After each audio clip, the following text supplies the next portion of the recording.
The Wealth of Nations by Adam Smith. All right, so published in 1776, in the same year as Declaration of Independence, The Wealth of Nations has had an equally great impact on the course of modern history. Adam Smith's celebrated defense of free market economics was written with such expression, power, and clarity that the first edition sold out in 6 months. While its most remarkable and enduring innovation was to see the whole of economic life as a unified system, it is notable also as one of the Enlightenment's most eloquent testaments to sanctity of the individual and his relation to the state. All right, so book 1, book 2, 3, 4.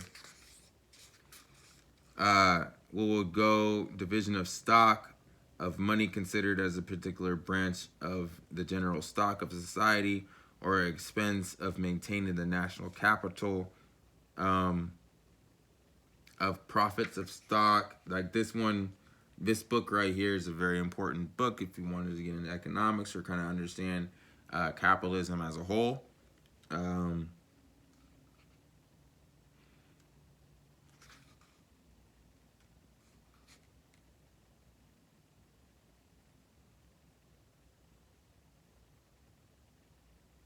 Here we go.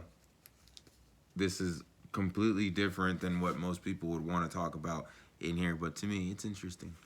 We're going to talk about of the rise and progress of cities and towns after the fall of the Roman Empire. All right. Or of the different employment of capitals.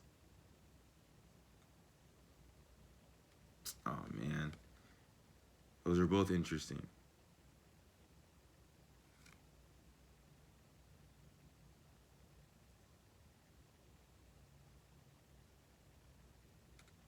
Um, 320. That's employment of capitals.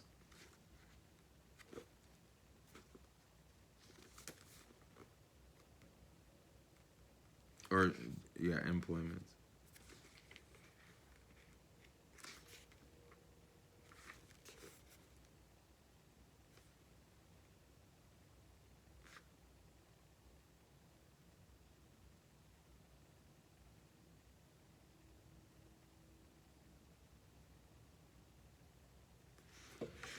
All right.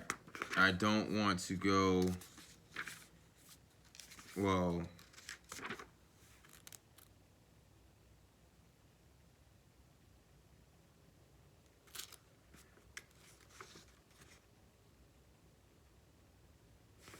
we got two of them right here.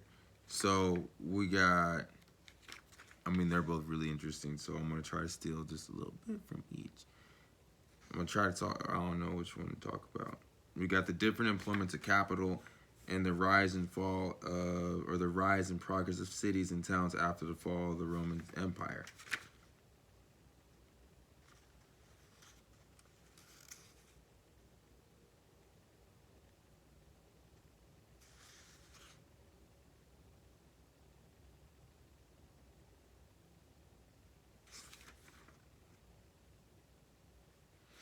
So we'll just read the first couple paragraphs because I'm gonna end up taking up too much time, and I don't want to.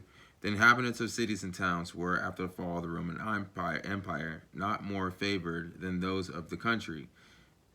So the city, okay, when they're talking about the country, they're talking about like the boonies or farms and things. They consisted indeed of very different order of people from the first inhabitants of the ancient republics of Greece and Italy. These last were composed chiefly of the proprietors of lands, among whom the public territory was originally divided and who found it convenient to build their houses in the neighborhood of one another and to surround them with a wall for the sake of common defense. After the Roman Empire, on the contrary, the proprietors of land seem generally to have lived in fortified castles on their own estates, in the midst of their own tenants and dependents. The towns were chiefly inhabited by tradesmen and mechanics, who seem in those days to have been of servile, or very nearly of servile condition. The privileges which we find granted by ancient charters to the inhabitants of some of the principal towns in Europe sufficiently show what they their own wait, whoa. That's I was gonna stop reading until I read something that was interesting. Okay, what we're talking about efficiently or Europe specifically showed that they were before those grants. The people to whom it was granted as a privilege that they might give away their own daughters in marriage without the consent of their lord, that upon their death their own children and not their lord should succeed to their goods, and that they might dispose of their own effects by will, must before those grants have been either altogether or nearly in the same state of villanage with the occupiers of the land in the country. So are they saying that the land of privileges which we find granted by ancient characters to the towns in Europe sufficiently show that they're what they were before these grants?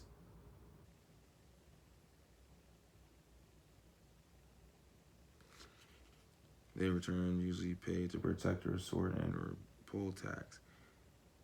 So yeah, basically what it's saying is with the building the cities. Oh wow.